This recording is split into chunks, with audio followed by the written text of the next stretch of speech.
औरत को मर्दों से पर्दा करना है तो मर्दों में एक तो मर्द वो है कि जो उसका शोहर है, तो शोहर से औरत के लिए पर्दा नहीं है, उसकी बीवी को वो उसके पूरे जिस्म को देख सकता है, उसमें कोई हर्ज नहीं है। दूसरी किस्म पर्दे की यह है कि वो जो महरम मर्द हैं उसके, यानी वो कि जिनके साथ उनका निकाह करना हराम है, और इसी तरीके से महरम औरतें भी हैं, औरत को औरतों से भी कुछ चीज़ों का सतर करना ज़रूरी है। अब महरम मर्द जो हैं वो उसका भाई है, उसका बाप है, चाचा है, उनसे वो चीज़ें, उन चीज़ों का पर्दा औरत को नहीं करना है जो उमूमन तौर पे खुली रहती हैं। वो क्या हैं जो उमूमी तौर पे खुली रहती हैं औरत के? मिसाल के तौर पर औरत का चेहरा है तो ये उमूमी तौर पे खुला रहता है, तो महरम मर्दों से चेहरा छुपाने की भी ज़रूरत नहीं। ऐसे ही औरत के बाल हैं, कहीं वो ओपन हो जाते हैं, सर के खुले हैं, तो कोई हरज नहीं अगर देख लिया। ये महरम रिश्तों की बात करूँ। ऐसे ही गर्दन है, औरत ने कपड़े थोड़े से इस किस्म के पहने हुए कि गर्दन नजर आती है, तो कोई मुश्किल नहीं है, बाप है उसका या भाई है देख रहे हैं। ऐसे ही हाथ उमूमी तौर पे खुले रहते हैं, तो हाथ से औरत को पर्दा करना महरम रिश्तेदारों के लिए ज़रूरी नहीं है। इसी तरीके से कलाई है, अगर वो भी खुली है, कदम उमूमी तौर पे खुले रहते हैं, तो उनसे औरत को जो उसके महरम हैं उनसे पर्दा उनके लिए ज़रूरी नहीं है। तो ये दूसरी किस्म है। तीसरी वो है कि जो गैर मर्द हैं, और गैर मर्दों से औरत को अपना पूरा का पूरा जिस्म जो है वो छुपाना ज़रूरी है, पूरा जिस्म अपना ढांपना गैर मर्दों से उसके लिए ज़रूरी है।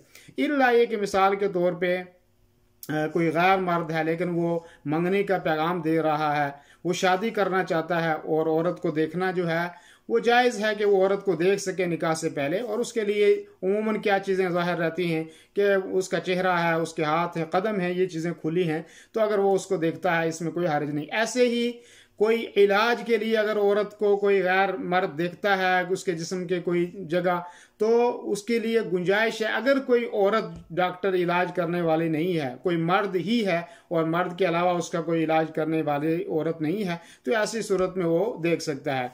इसी तरीके से बाज़ लोग कहते हैं कि चेहरे का पर्दा नहीं है, औरत जिसके सामने भी जाए तो चेहरा खुला रखे।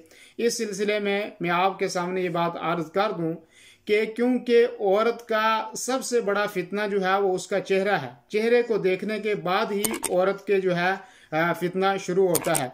तो इस सिलसिले में फातिमा बिन्त मुनज़िर रज़ी अल्लाह अन्हा जो हैं वो कहती हैं कि हम अपने चेहरों को मर्दों से ढांप लिया। मुस्तदरक हाकिम की ये रिवायत है कि जब अजनबी मर्द, जब गैर महरम मर्द हमें देखते थे तो उस सूरत में हम अपने चेहरे को ढांप लिया करती थी। तो इससे ये एक दलील ये साबित हुई कि जो अजनबी मर्द हैं, गैर मर्द हैं, उनसे अपने चेहरे को क्या करना चाहिए, आदमी को छुपाना चाहिए।